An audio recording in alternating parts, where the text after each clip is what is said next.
La historia de la redención. Capítulo 40. Pedro, librado de la prisión. Herodes profesaba ser prosélito de la fe judía y aparentemente era muy celoso en la preservación de las ceremonias de la ley. El gobierno de Judea estaba en sus manos como súbdito de Claudio, el emperador romano. También desempeñaba el cargo de tetrarca de Galilea. Este gobernante procuraba ansiosamente obtener el favor de los judíos, con la esperanza de asegurarse de ese modo sus cargos y honores. Comenzó entonces a cumplir los deseos de éstos al perseguir a la Iglesia de Cristo. Empezó por saquear las casas y los bienes de los creyentes. Continuó mandando a la cárcel a los principales de entre ellos.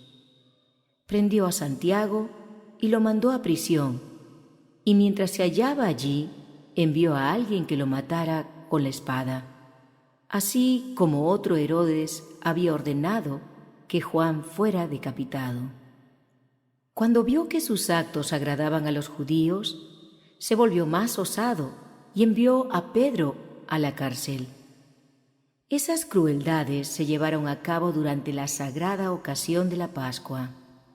La gente aplaudió a Herodes por provocar la muerte de Santiago, aunque algunos se quejaron de que esto se hubiera hecho en privado y sostuvieron que una ejecución pública habría tenido un efecto mayor y habría intimidado más a los creyentes y simpatizantes. Herodes entonces mantuvo a Pedro en custodia con el propósito de agradar a los judíos mediante el espectáculo público de su muerte. Pero se sugirió al gobernante que no sería prudente ejecutar al veterano apóstol delante de la gente que se había reunido en Jerusalén en ocasión de la Pascua. Temían que su venerable aspecto provocara la piedad y el respeto de la multitud. También temieron que podría ser una de esas poderosas invitaciones que frecuentemente habían inducido a la gente a investigar la vida y el carácter de Jesucristo, y que ellos, con todas sus artimañas, eran totalmente incapaces de contrarrestar. Los judíos temieron que en tal caso la gente solitara al rey que soltara al apóstol. Mientras la ejecución de Pedro se postergaba mediante varios pretextos, hasta que pasara la Pascua, la Iglesia de Cristo tuvo tiempo para hacer un profundo examen de conciencia y para dedicarse fervientemente a la oración. Se mezclaron entonces las sinceras peticiones, las lágrimas y los ayunos. Oraban sin cesar en favor de Pedro. Creían que no debían cesar sus labores cristianas y sentían que habían llegado a un punto donde sin la ayuda especial de Dios, la Iglesia de Cristo se extinguiría. Por fin se fijó la fecha para la ejecución de Pedro, pero las oraciones de los creyentes seguían ascendiendo al cielo. Y mientras se recurría a todas las energías y simpatías para elevar fervientes peticiones, los ángeles de Dios montaban guardia junto al encarcelado apóstol. La hora de crisis del hombre es el momento de oportunidad para Dios. Pedro se encontraba entre dos soldados, asegurado por dos cadenas, cada una de las cuales estaba unida a la muñeca de uno de sus guardianes. Por lo tanto, le era imposible moverse sin que éstos lo supieran. Las puertas de la prisión estaban bien cerradas y se había puesto una poderosa guardia ante ellas. Toda oportunidad de rescate o de huida desde el punto de vista humano era imposible. El apóstol no estaba atemorizado por su situación. Desde su restablecimiento después de su negación de Cristo, había desafiado el peligro sin vacilar y había manifestado una noble osadía al predicar a un Salvador crucificado, resucitado y ascendido a los cielos. Creía que había llegado el momento cuando debía de poner su vida por causa de Cristo. La víspera del día de su ejecución, Pedro, encadenado, dormía como de costumbre entre los dos soldados. Herodes, al recordar la huida de Pedro y Juan de la prisión, donde habían sido confinados por causa de su fe, duplicó sus precauciones en esa oportunidad.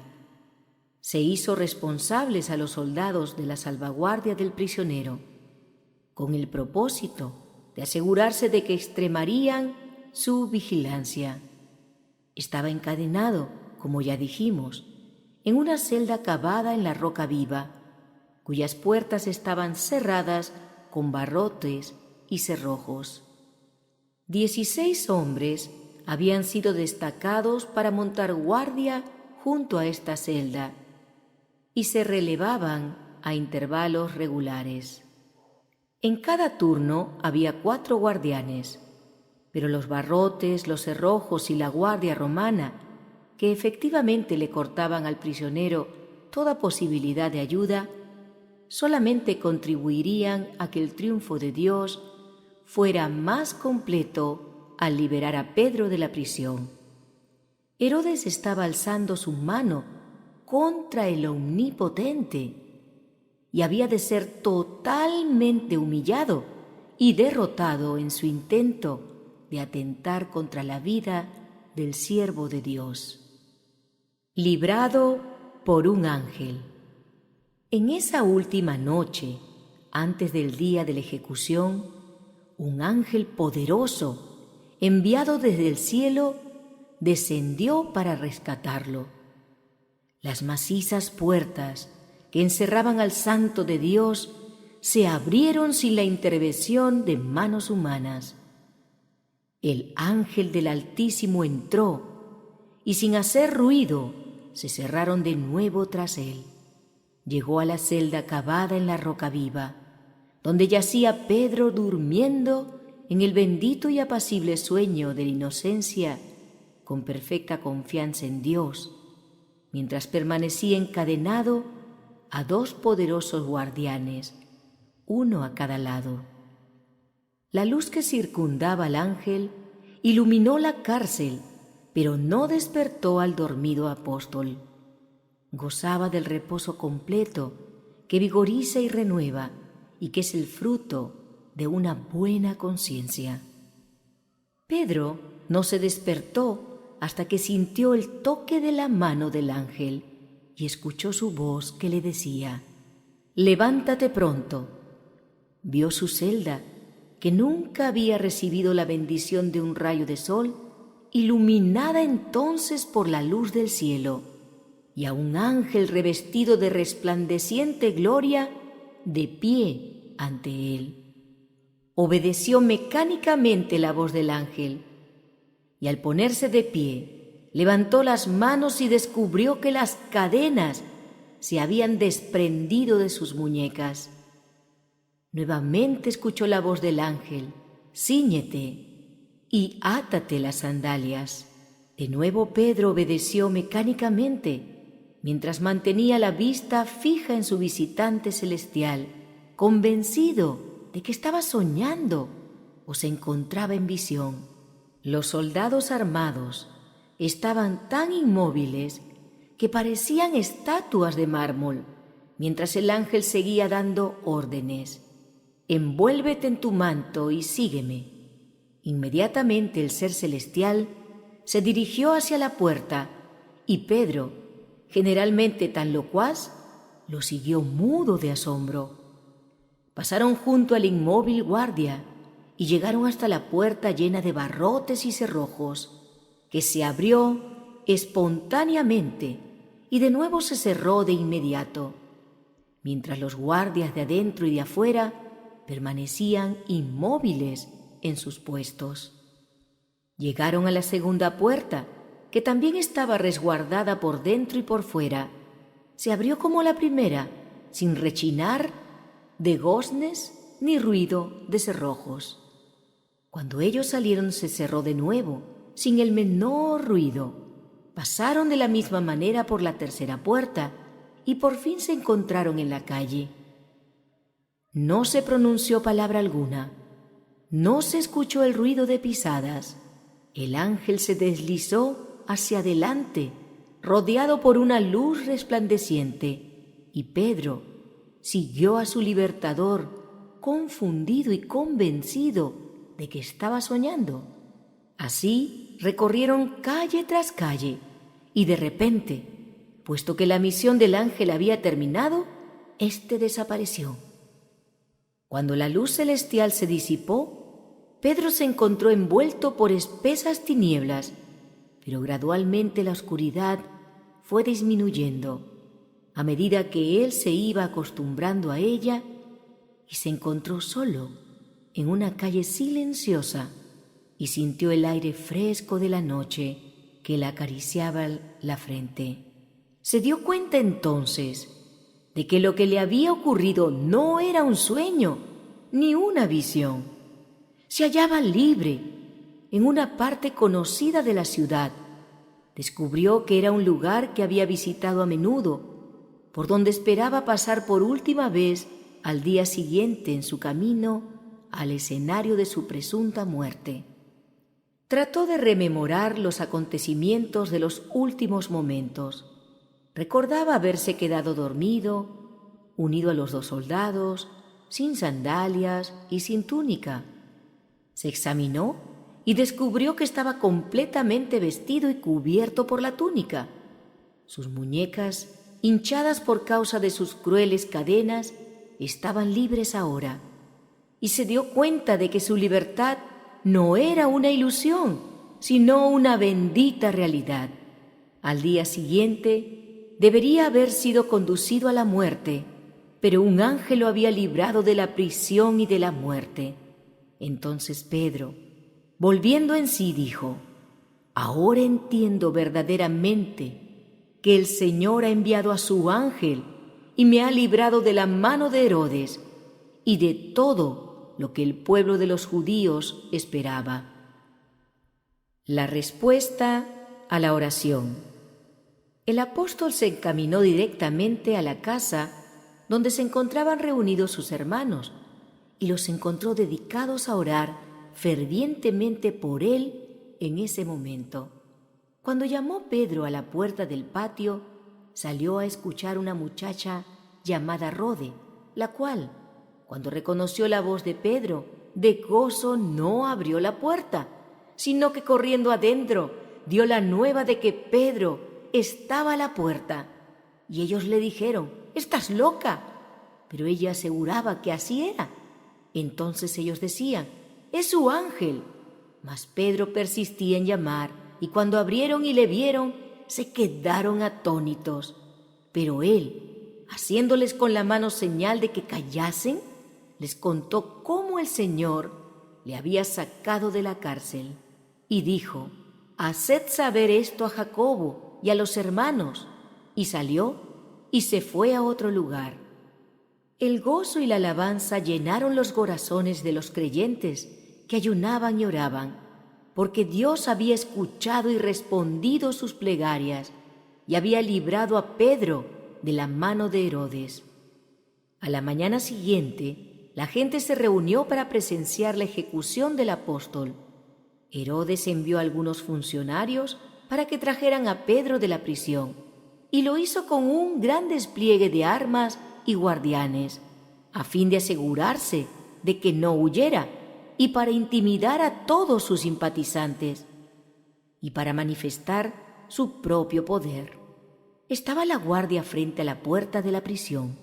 Los cerrojos y los barrotes estaban firmemente en su sitio. La guardia interior también estaba en su lugar. Las cadenas estaban unidas a las muñecas de los soldados, pero el prisionero había desaparecido. La retribución de Herodes. Cuando Herodes recibió el informe de estas cosas, se exasperó y acusó de infidelidad a los guardianes de la prisión. En consecuencia, fueron condenados a muerte por el presunto crimen de dormirse en su puesto. Al mismo tiempo el rey se dio cuenta de que el poder que rescató a Pedro no era humano, pero estaba decidido a no reconocer que un poder divino se había interpuesto para desvirtuar sus indignos designios. No quería humillarse de esa manera, sino por el contrario levantarse en osado desafío contra Dios. Herodes, no mucho después de la liberación de Pedro de la cárcel, viajó de Judea a Cesarea y allí permaneció un tiempo. Hizo un gran festival con el propósito de suscitar la admiración y el aplauso de la gente. Los amantes de los placeres de todos los orígenes se reunieron allí, y hubo mucha fiesta y se bebió mucho vino. El rey hizo una suntuosa presentación con el oro y la plata que tenía y que captaba los rayos del sol en sus pliegues brillantes y que encantaba a los que la contemplaban. Con gran pompa y ceremonia se puso de pie delante de la multitud y pronunció ante ellos un discurso elocuente. La majestad de su aspecto y la fuerza de sus bien elegidas palabras cautivaron a la asamblea con una poderosa influencia.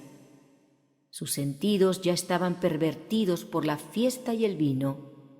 Se hallaban bajo el encanto de sus resplandecientes adornos, de su majestuoso porte y sus elocuentes palabras, y locos de entusiasmo, lo cubrieron con un diluvio de adulaciones y lo proclamaron Dios, declarando que ningún hombre mortal podía presentarse con tal apariencia o expresarse con un lenguaje tan sorprendente y elocuente.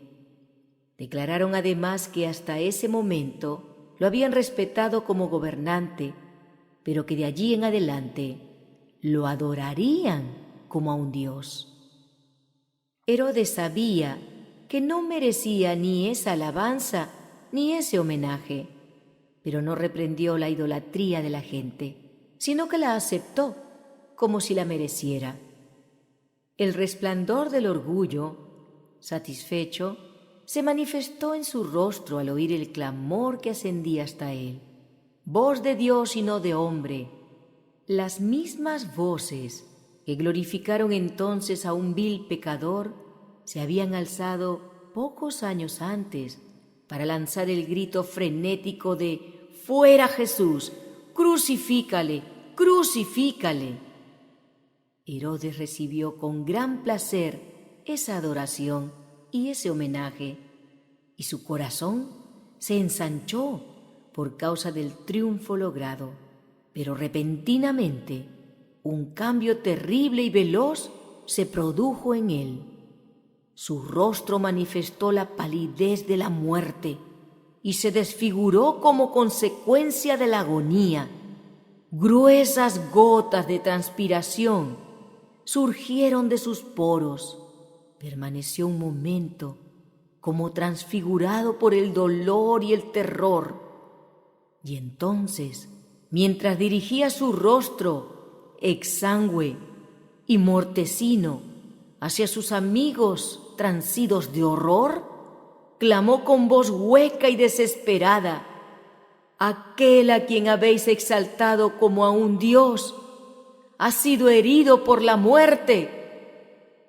Fue retirado en un estado de angustia lacinante de la escena de malvada francachela, regocijo, pompa y ostentación que en ese momento abominaba su alma.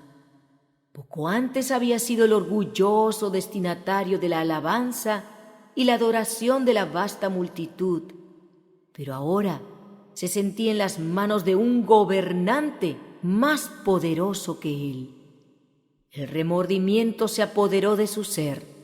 Recordó su cruel orden de dar muerte al inocente Santiago. Recordó su implacable persecución de los seguidores de Cristo y su intención de dar muerte al apóstol Pedro, a quien Dios había librado de sus manos. Recordó también cómo en medio de su mortificación, su frustración y su ira, se había vengado insensatamente de los guardianes encargados del prisionero y los había ejecutado sin piedad. Se dio cuenta entonces de que Dios, que había rescatado al apóstol de la muerte, le estaba pidiendo que rindiera cuentas a él, el implacable perseguidor. No encontraba alivio para su dolor corporal, ni para su angustia mental, ni las esperaba tampoco. Herodes conocía la ley de Dios que dice: «No tendrás dioses ajenos delante de mí», y sabía que al aceptar la adoración de la gente había llenado la medida de su iniquidad y había acarreado sobre sí mismo la justa ira de Dios. El mismo ángel que había dejado las cortes reales del cielo para rescatar a Pedro del poder de su perseguidor, había sido mensajero de ira y juicio para Herodes. Tocó a Pedro para despertarlo de su somnolencia, pero era diferente el toque con que hirió al malvado rey, provocándole una enfermedad mortal.